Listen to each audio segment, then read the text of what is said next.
Bonjour tout le monde et bienvenue pour une nouvelle vidéo. Aujourd'hui, j'avais envie de vous parler de l'effet Dunning-Kruger. Donc, Dunning-Kruger, c'est le nom des deux scientifiques ou chercheurs, je ne sais plus exactement ce qu'ils sont. Et ils ont inventé un concept, ils ont théorisé un concept qui s'appelle l'effet Dunning-Kruger. Je voulais parler de ce sujet parce que je pense que c'est quelque chose d'intéressant pour l'apprentissage des langues. C'est quelque chose qui peut s'appliquer à l'apprentissage des langues. Alors cet effet, c'est une théorie qui est valable un peu pour tout, mais personnellement, avec mon apprentissage du japonais, c'est quelque chose dont j'ai fait l'expérience, euh, notamment au début de mon apprentissage. Tout simplement parce que cet effet Dunning-Kruger, il dit qu'en fait, quand on commence à s'intéresser à quelque chose, moins on sait, plus on pense savoir. C'est-à-dire que moins on connaît de choses sur un sujet, plus on va vite avoir l'impression de connaître beaucoup de choses sur ce sujet. Le graphe, bon, je vous mettrai une illustration, mais le graphe, ça fait quelque chose comme ça. Et en gros, ce qu'on voit, c'est que quand on commence à s'intéresser à un sujet, on monte très vite en confiance. On gagne très rapidement de la confiance. De haut en bas, c'est l'axe de la confiance et horizontalement, c'est les compétences. Donc plus on va vers la droite, plus on a de compétences dans le sujet. Plus on monte, plus on a confiance euh, en nos compétences. Pardon. Je vais y arriver. Et du coup, ce que dit cet effet, c'est que au début, quand on commence à s'intéresser, on gagne très rapidement de la confiance. On gagne beaucoup plus de confiance finalement que de compétences. Et qu'ensuite, on redescend très rapidement pour petit à petit gagner en confiance et en compétences. Pourquoi je dis que c'est intéressant pour l'apprentissage d'une langue, c'est que quand j'ai commencé à m'intéresser à l'apprentissage du japonais, j'ai commencé à chercher sur Internet des manières d'apprendre le japonais, des manières efficaces d'apprendre le japonais. Et très rapidement, on tombe un peu sur les mêmes choses, c'est-à-dire il faut construire une habitude, il faut utiliser un système de flashcards, etc., etc. Et aussi, il faut apprendre les mots selon leur fréquence d'utilisation. C'est-à-dire qu'au début, on va essayer par exemple d'apprendre les 1000 premiers mots les plus fréquents, les plus fréquemment utilisés, c'est-à-dire les mots les plus utilisés. Pourquoi on fait ça? Tout simplement parce que ces mots doivent être une priorité puisque on les utilise plus souvent. Et souvent on dit des choses comme si vous connaissez 1000 mots de vocabulaire, vous allez comprendre 80% de la langue. Parce qu'on estime que 80% des mots utilisés sont toujours les mêmes 1000 mots les plus fréquents. Et en fait, je me rappelle un jour avoir vu ce genre d'informations et m'être dit, bah, en fait, c'est facile. Il me suffit d'apprendre ces 1000 mots et j'aurai déjà une bonne compréhension de la langue. Donc, ça devrait être rapide. Je devrais pouvoir apprendre rapidement et pouvoir avoir un niveau moyen très rapidement en japonais. Et du coup, là, j'étais ce que la courbe appelle la montagne de l'ignorance.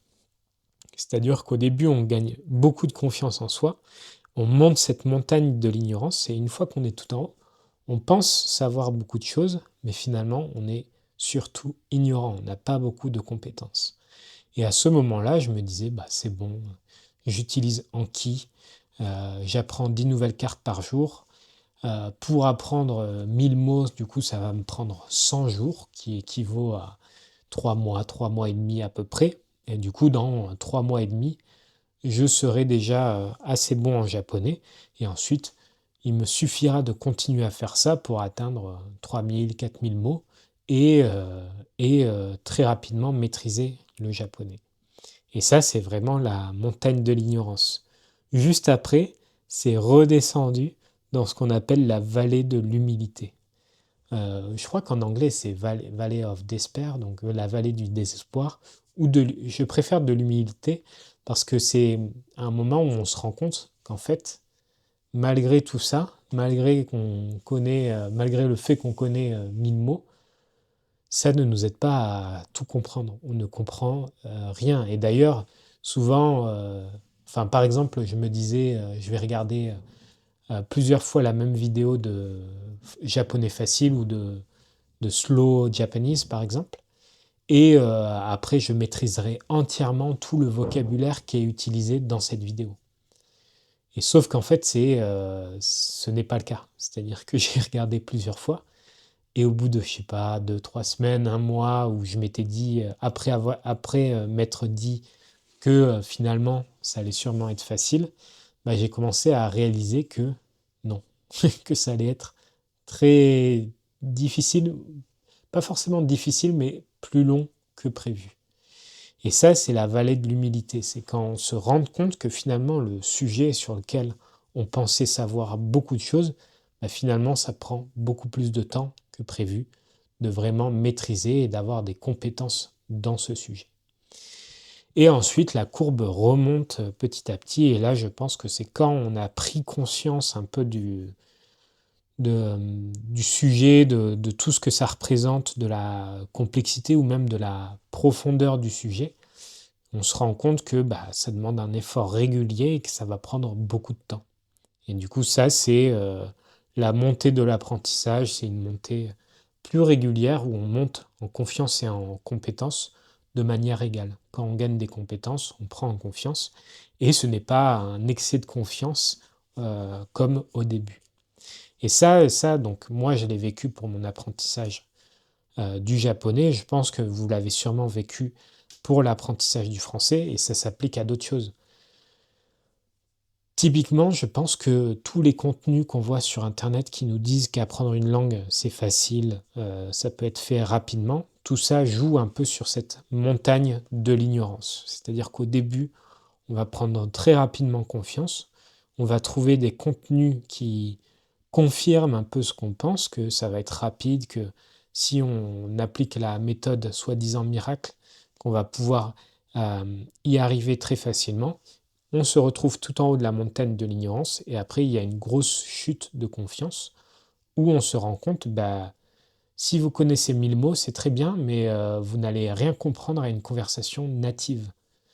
Parce qu'il y a plein d'autres facteurs. Bien évidemment, il y a le vocabulaire, mais après, il y a la vitesse, il y a la prononciation, il y a la manière d'utiliser le vocabulaire. Parce que par exemple, quand on dit 1000 mots, ça représente 80% de la langue. Est-ce qu'on compte toutes les conjugaisons pour un seul verbe? Non. Donc le verbe manger, on va le compter comme un mot qui compte dans les 1000 mots pour connaître 80% de la langue. Mais en fait, maîtriser le verbe manger, ça demande énormément de travail puisque derrière, il y a plein de conjugaisons différentes. C'est pareil pour le japonais. Le japonais, un seul verbe, il a plein de formes différentes et savoir maîtriser ces différentes formes, ça va forcément prendre du temps. Et du coup, se dire, c'est bon, je connais le verbe manger, c'est bon, je connais 1000 mots, je connais 80% des mots, bah, ce n'est pas aussi simple. Et ça, je trouve que ça, c'est un peu comme on dit, un coup de gueule, mais bon, tout est relatif, mais c'est un truc qui m'énerve quand je vais sur les réseaux sociaux, du coup, où je vois plein de vidéos qui disent ouais, voici la méthode utilisée par les polyglottes que personne ne connaît et vous allez apprendre le français en un mois, en 2 mois, peu importe, en moins de 6 mois, je trouve que c'est déjà compliqué. Et ça, en fait, je trouve que ça joue un peu sur une sorte de FOMO, donc Fear of Missing Out, de FOMO et que ça joue un peu sur cette montagne de l'ignorance. C'est-à-dire qu'au début, on pense qu'on va très rapidement euh, apprendre une langue et tout ce marketing un peu bullshit, désolé, je suis un peu énervé, mais tout ce marketing un peu bullshit, il encourage les gens à monter cette montagne de l'ignorance, à prendre beaucoup de confiance sans forcément gagner en compétences. Et du coup, plus cette montagne va haut, plus la redescente va être brutale, plus la descente va être difficile. Et Le problème en soi, que encourager les gens et leur dire, «Vous pouvez y arriver en 2 mois», c'est bon, c'est un peu mentir en soi, mais soit. Le problème, c'est que quand cette confiance redescend d'un coup, là, dans la vallée de l'humilité, dans la vallée du désespoir, c'est là où les gens abandonnent en fait. C'est là où les gens arrêtent d'apprendre une langue. Alors que la partie la plus intéressante, c'est ce qui vient après, c'est l'apprentissage progressif et surtout constant, avec les compétences qui montent en même temps que la confiance. Et du coup, j'ai un peu l'impression que toutes ces vidéos, tous ces contenus qui disent vous pouvez être bilingue en français en 3 mois, et j'exagère un peu, mais vous pouvez maîtriser le français en 5 mois, bah, finalement, derrière, ça va générer de la frustration et ça va décourager les gens au moment où ils vont tomber dans cette vallée de l'humilité. Et ça, c'est dommage, parce que je pense que justement, il faut encourager les gens au moment où ils perdent un peu cette confiance, ou au moment où ils se rendent compte que finalement, ça va prendre plus de temps que prévu et que dans tous les cas, ce n'est pas un sprint, c'est plus un long voyage dans lequel il faut s'embarquer, dans lequel il faut s'investir, pas forcément en passant trop de temps, mais de manière régulière et constante. Et typiquement, récemment, j'ai fait un réel sur Instagram où je parle d'une vidéo qui dit que, qui présente, c'est quelqu'un qui marche dans la rue et qui parle à une personne japonaise dans les rues de Paris et qui parle assez bien japonais, qui parle un japonais d'un peu de tous les jours. Et quand la personne japonaise lui demande comment est-ce que vous avez appris le japonais? Depuis combien de temps est-ce que vous apprenez le japonais? Et là, la personne répond, ah, ça fait 1 mois que j'apprends, ah, parce que j'utilise cette application. Et au début, vraiment, au début, en regardant cette vidéo, ma réaction, ça a été au début, je vois la personne qui parle et tout, et il me fait, ah, trop bien, trop cool, il parle japonais, c'est trop bien de pouvoir aller, voilà, parler avec les gens comme ça. Et le moment où elle dit comment vous avez appris le japonais, là je me suis dit, oh non, non, c'est du marketing. Et là il répond 1 mois et j'ai fait, ouais, je vais être un peu vulgaire, mais je crois que j'ai dit, oh, ta gueule, arrêtez avec ça, arrêtez avec ce marketing bullshit, parce que ça crée plus de mal que de bien finalement. Bon, forcément ça amène des gens à utiliser l'application qui, je ne sais pas si elle est vraiment bien, mais c'était une application de flashcard que personnellement moi j'utilise, enfin j'utilise une autre application mais c'est le même système. Mais je trouve que ce genre de choses, ça va juste décourager les gens.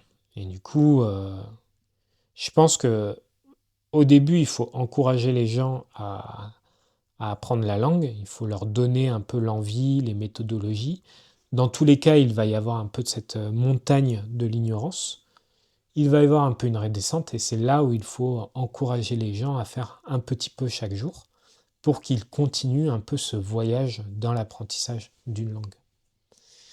Et donc c'est pour ça que je trouve que cette courbe est vraiment très importante. Et si je prends l'exemple du japonais, au début, voilà, je me disais en 1 an ça va être bon. Et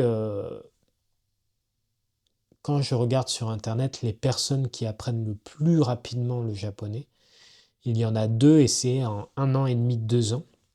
Ils ont eu le niveau N1, c'est le test de japonais niveau N1 en 1 an et demi ou 2 ans, ce qui est énorme, enfin ce qui est hyper rapide.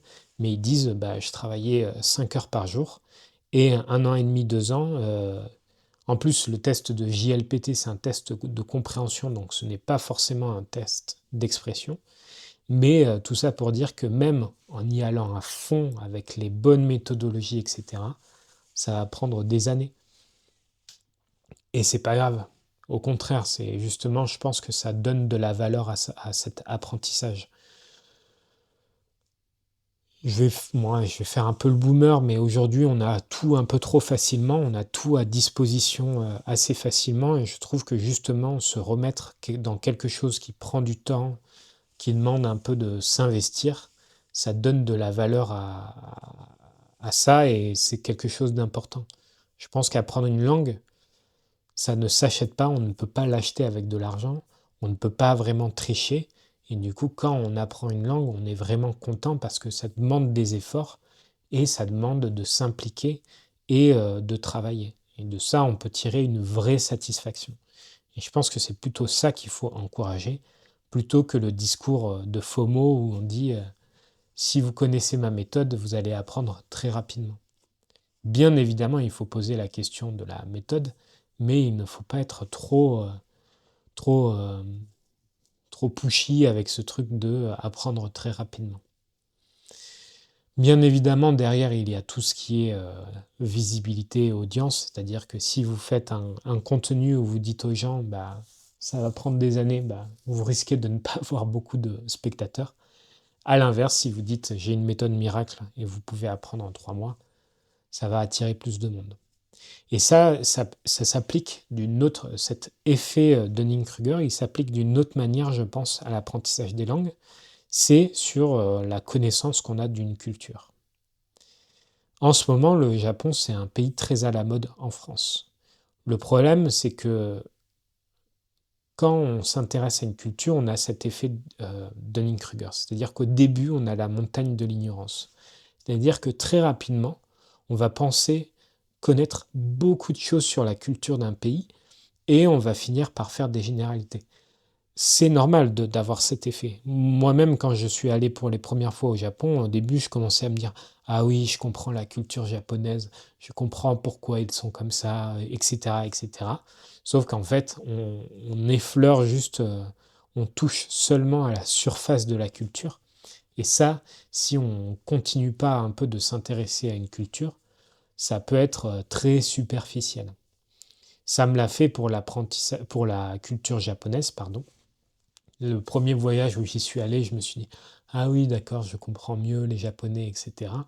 Et en fait, plus j'ai continué à apprendre la langue, plus je me suis rendu compte que la culture était infinie et que c'était impossible de maîtriser une culture entière rapidement. Ça, et honnêtement, je pense que ça demande une vie entière pour s'approprier une culture. Nous, par exemple, moi, je suis né en France, j'ai grandi dans une famille française, etc. Donc j'ai une culture française, mais ça fait 30 ans que je passe tous mes jours dans cette culture, à parler la langue, à m'intéresser, voilà, à faire toutes mes études dans cette culture. Et forcément, si je veux, par exemple, maîtriser de la même manière la culture japonaise, il faudrait que j'aille vivre 30 ans au Japon tous les jours en parlant seulement japonais, etc. Donc forcément, ça prend énormément de temps.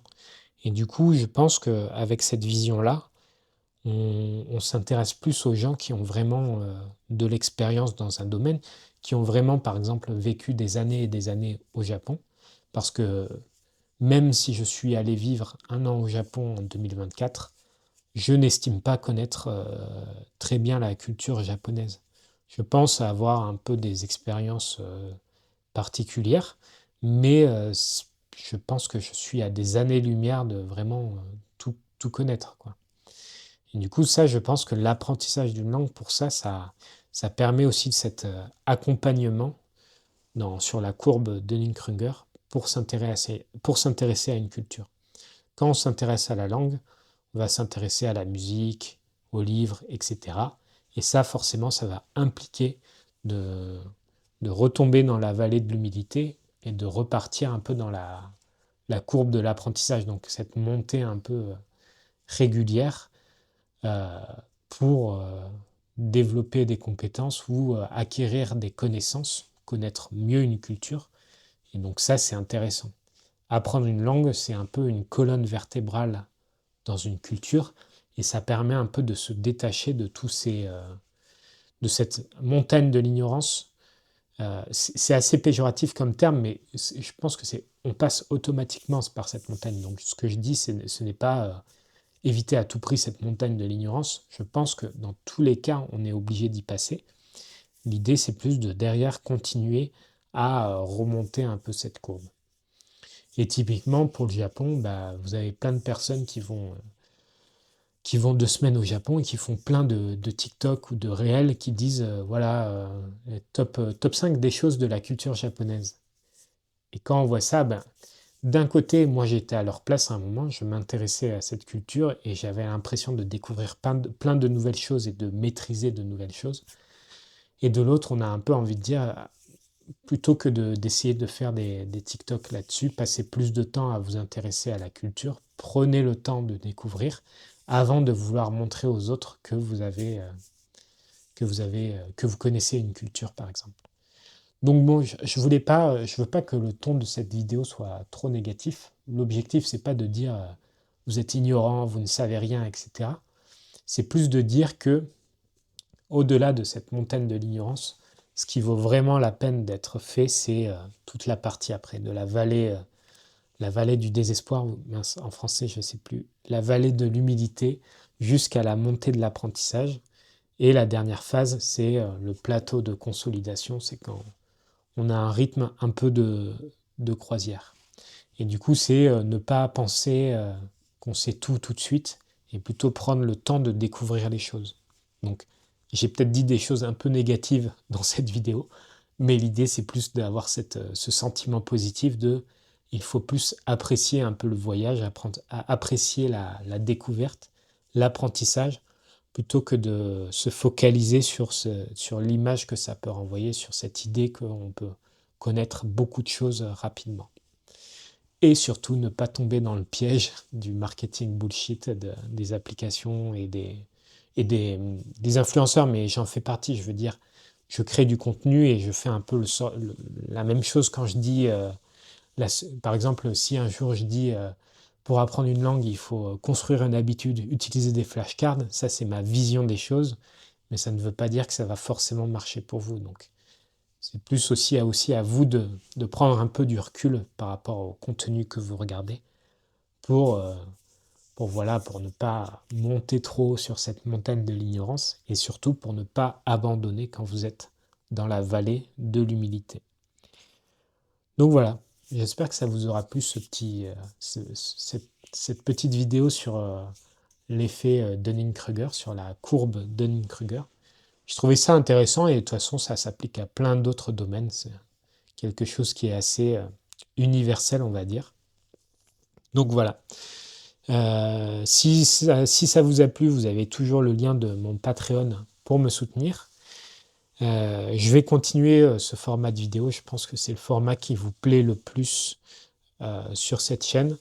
Et du coup, j'ai d'autres sujets à traiter comme ça, un peu en facecam. Et merci d'avoir regardé jusqu'au bout. Je vous dis à la prochaine.